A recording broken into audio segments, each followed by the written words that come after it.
Monsieur et Madame Ciel habitent dans le ciel. Quand Monsieur Ciel présente sa femme, il dit Ciel, ma femme.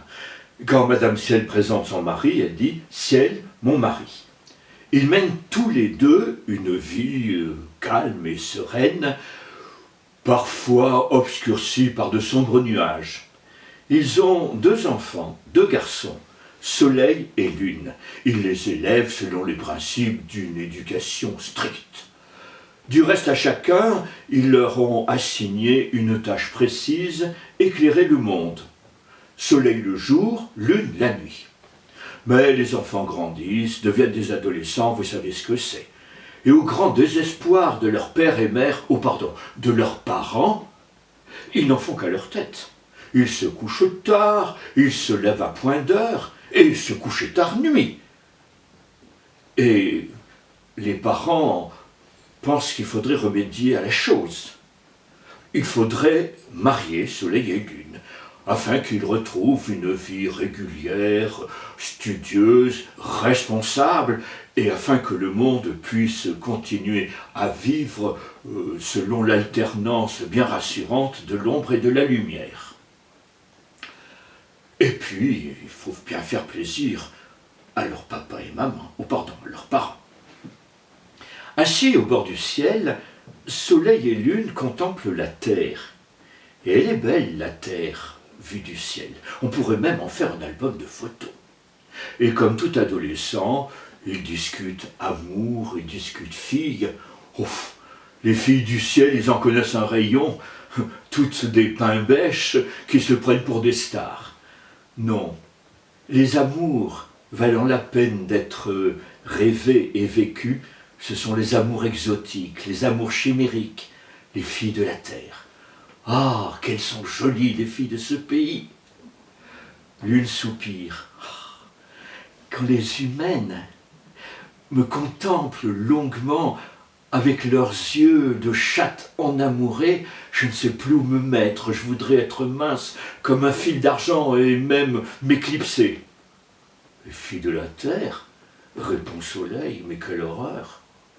Chaque fois qu'elles lèvent leur regard vers ma face éblouissante, elles clignent des yeux, elles grimacent, elles baissent la tête comme si j'étais un objet de répulsion. Non, parle-moi plutôt des créatures aquatiques, des grenouilles. Oh, les grenouilles! Quand elles me regardent avec leurs gros yeux, protégés de mes rayons ardents par un voile liquide, oh, c'est ça qui fait battre mon cœur. Voilà l'épouse qu'il me faudrait. D'autant que quand elles ouvrent la bouche, elles tirent une langue qui augure favorablement d'aptitudes amoureuses.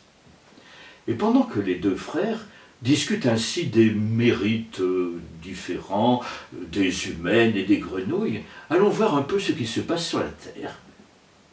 Sortant d'un village d'Indiens Arapaho, 2 jeunes filles marchent sur le chemin. Elles ramassent du bois pour en faire des fagots. Soudain, la plus jeune s'écrie « Oh, ma sœur, regarde, ce beau porc-épic, regarde, c'est piquant, c'est notre mère qui serait heureuse de les avoir pour pouvoir faire ses broderies sur ses mocassins, sur les vestes. » Et la voilà qui se met à suivre l'animal, lequel se dirige vers un arbre, un cotomoude, qui semble s'élever jusqu'au ciel. Mais la sœur aînée lui rappelle que leur mère leur a bien conseillé de ne jamais suivre quelqu'un qu'ils ne connaissaient pas, et arrête de suivre ce porc-épic. Mais la plus jeune fille ne l'écoute pas. Le porc-épic monte sur un arbre, le cottonwood, et la jeune fille le suit. Et elle n'écoute plus les appels de sa sœur. « Imprudente, mais reviens! Enfin, qu'est-ce qui te prend ?» Elle est déjà bien loin. Le porc-épic, ainsi peu à peu, grimpe dans l'arbre. Toujours suivi de la jeune fille, ils arrivent jusqu'au ciel, ils passent par un trou et se retrouvent dans une grande plaine inondée d'une lumière azurée. Là, le porc-épic reprend sa forme de jeune homme. Car c'est Lune qui a trouvé ainsi le moyen de pouvoir emmener jusqu'au 7e ciel l'élu de son cœur. Et là, tout de suite, il lui déclare sa flamme. une flamme un peu timide et tremblante, et lui demande de rester dans le ciel et de devenir son épouse. Elle, devant ce jeune homme si beau, si élégant, à la face pleine et réjouie, elle en oublie sa sœur, elle en oublie son village, elle en oublie son pays, la terre, et elle accepte de rester avec lui dans le ciel, d'abandonner son nom d'indienne, fleur de cactus, et d'accepter son nouveau nom d'épouse, Célestine. Et l'une la prend par la main pour la présenter à ses parents.